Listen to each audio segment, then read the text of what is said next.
On Veterans Day, we brought you the story of 102-year-old Houston Pritchett Jr., a World War II veteran who, if you saw the story, loves to dance. That's a great story, too, by the way. But his time on the dance floor was cut short by a severe heart valve problem. Dr. Frank McGeorge is here with more on the life-saving procedure that put the spring back into his step. Yeah, it sure did. So the procedure is called a transcatheter aortic valve replacement, or TAVR.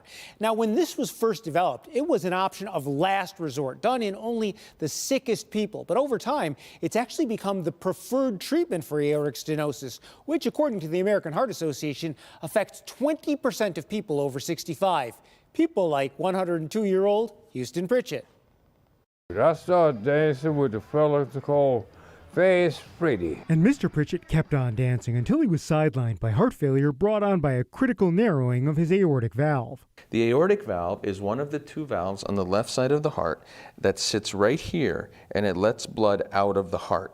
That's Dr. Tiberio Frizzoli, the Henry Ford Health cardiologist that replaced Houston's valve. The heart can only pump as much blood as the valve allows it to pump with each beat. And when it becomes severely blocked, like this model shows, it needs to be replaced. Until about 10 or so years ago, the only way to replace the valve was with open heart surgery. But now we can go in through an artery, usually of the leg, and we can deliver a brand new valve inside of the stuck valve. The procedure itself is a minimally invasive procedure. We're not cutting open your chest. We're not putting you on a heart and lung bypass machine. Those are things that an older patient may have a lot of difficulty recovering from.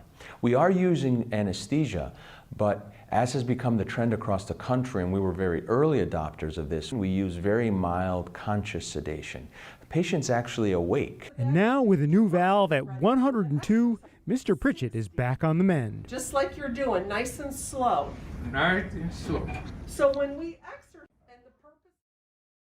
Now, obviously, if this procedure is safely being done in people over 100, it is definitely something that younger people should strongly consider if they develop severe aortic And the stenosis. patient is awake. That is just mind blowing Yes. to me. So how common is it that you would do this procedure in someone that's 100 or over 100? Or 102 in this case, yeah. There are not, obviously, a ton of people that are over 100, but Mr. Pritchett is actually the 9th patient in Michigan over the age of 100 to get a new valve using this procedure, and he is actually the second oldest to have it done at Henry Ford. The oldest was, in fact, 106. Stop. Goodness.